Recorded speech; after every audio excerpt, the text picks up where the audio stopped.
এরপর রাসূলুল্লাহ সাল্লাল্লাহু আলাইহি ওয়াসাল্লাম জাহান্নামের পাশ দিয়ে যাইতেছেন। জাহান্নামের পাশ দিয়ে যখন যায় তখন দেখতে পাইল অধিক সংখ্যক পুরুষ মহিলা, তাদের হাতের চারিগুলি তামার তৈরি। কিসের তৈরি? তামার তৈরি। বড় বড় চারি দিয়ে তাদের গালগুলি খামসাইতেছে, আশ্রাইতেছেন,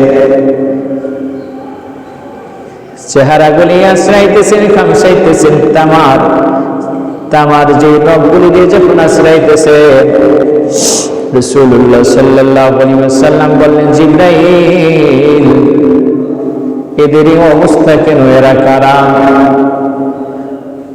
জিবরাইল বললেন, ইয়া রাসূলুল্লাহ, ইয়া হাবিবাল্লাহ, এরা তো তারা, এরা হলো আপনার ওই উম্মতগুলি যারা দুনিয়ার জিন্দেগিতে আপন ভাই বোনের গোশত খেয়েছে। নাউজুবিল্লাহ।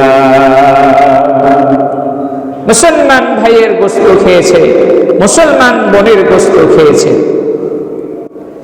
মুসলমান ভাইয়ের মুসলমান বোনের গোশত খাওয়া কি সম্ভব? কখনো নয়। অথচ তারা মুসলমান ভাইয়ের মুসলমান বোনের গোশত খেয়েছে। কারণটা কি? রাসূলুল্লাহ সাল্লাল্লাহু আলাইহি ওয়াসাল্লাম বলল, দুনিয়ার জিন্দেগিতে আমার উম্মতদের ভিতরে একদল উম্মত যারা রয়েছে, তারা সব সময় মানুষের দোষ চর্চা করতে থাকে। ঠিক না বেটি? মানুষের দোষ চর্চা করে যারা, এদেরকে বলা হয় গীবাত। মানুষের দোষ সমালোচনা করা গীবাত, হোক সেটা ছোট হোক কিংবা সেটা বড় হোক। কোন মানুষ যদি গুনাহ করে তার ফয়সালা আল্লাহ তাআলা করবে, কিন্তু কারো গুনাহ এবং কারো খারাপ জিনিস নিয়ে সমালোচনা করা আল্লাহ তাআলা পছন্দ করেন না, পছন্দ করেন না। কিন্তু সমাজ ব্যবস্থায় আমরা একজনের সাথে আরেকজন কথা বললে কত প্রকারের কেচ্ছা, এরপর শেষ সময় ওই ভাই এই করেছেন, সেই করেছেন। রাসূলুল্লাহ সাল্লাল্লাহু আলাইহি ওয়াসাল্লামের স্ত্রী মা আয়েশা সিদ্দিকা রাদিয়াল্লাহু তাআলা আনহা এক সময় এক মহিলা সম্পর্কে মন্তব্য করছেন, ওনার পোশাকটা ছোট না জানি লম্বা। রাসূলুল্লাহ সাল্লাল্লাহু আলাইহি ওয়াসাল্লাম বলেন, আয়েশা, তুমি সঙ্গে সঙ্গে স্যাপ ফালাও মুখের থেকে। যখন স্যাপ ফালানো হলো তখন বলা হল, দেখা হলো তার মুখে স্যাপের সাথে গোশত এসেছে।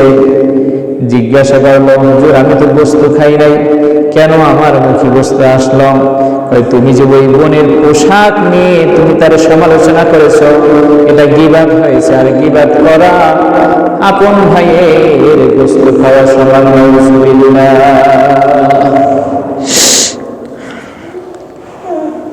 রাসূলুল্লাহ সাল্লাল্লাহু আলাইহি ওয়াসাল্লাম বলেন, আল গীবাতু আশাদ্দু মিনাল জিনা।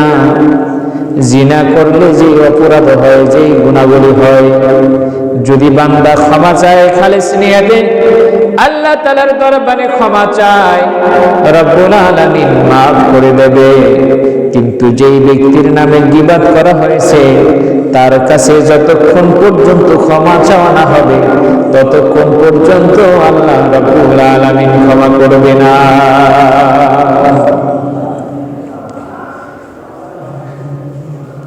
আল্লাহ পছন্দ করেন না তার বান্দাকে নিয়ে কোনো বান্দা সমালোচনা করুক, যার ফলে রাসূলুল্লাহ সাল্লাল্লাহু আলাইহি ওয়াসাল্লাম বললেন, কোন বান্দা, আমার কোন উম্মত যদি কোন বান্দার, কোন আল্লাহর বান্দার পাপকে গোপন রাখে, কোন বান্দার গুনাহকে গোপন রাখে, মানুষের সম্মুখে সমালোচনা না করে গোপন রাখে, আল্লাহ রাব্বুল আলামিন কিয়ামতের ময়দানে ওই বান্দার গুনাহকে গোপন রাখিয়া তাকে জান্নাত দান করবে।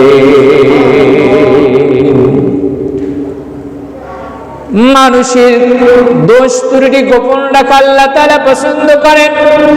মানুষের দোষ ত্রুটি মানুষের মাঝে প্রকাশ করাকে আল্লাহ পছন্দ করেন না। যার কারণে রাসূলুল্লাহ সাল্লাল্লাহু আলাইহি ওয়াসাল্লাম বললেন, আমার আল্লাহর কোনো বনি আদম যদি কোনো বান্দা কোনো ভাইয়ের দোষকে ত্রুটিকে গোপন করে রাখে, আল্লাহ রাব্বুল আলামিন তার বড় দোষটাকে গোপন করবেন। তার বড় দোষ হলো গুনাহ, তার গুনাহটাকে আল্লাহ তাআলা গোপন করে দিয়ে তাকে আল্লাহ তাআলা কিয়ামতে জান্নাত দান করবে। সুবহানাল্লাহ। রাসূলুল্লাহ